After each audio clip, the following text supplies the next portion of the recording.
Hi, magandang hapon sa inyo. So, andito ako ngayon sa may Daet, Camarines Norte. So, ayan.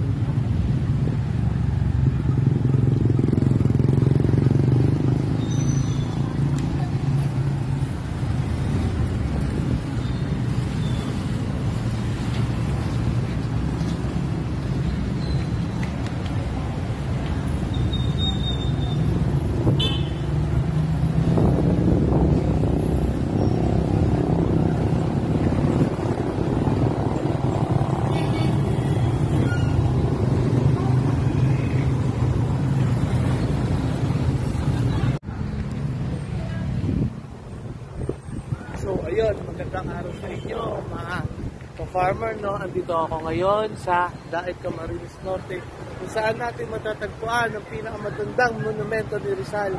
At andito rin ang pinakamatatandang mga monumento ng mga martir ng Camarines Norte, no?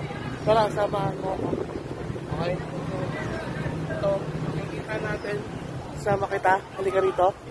So, ayan, makikita natin yan. So, makikita natin itong mga martir na Camarines natin, hindi lang sa mga iba't ibang lugar na marami rin silang mga bayani tulad ng mga abano at papakita ko sa inyo kung paano at kung sino-sino sila. Okay? Tara!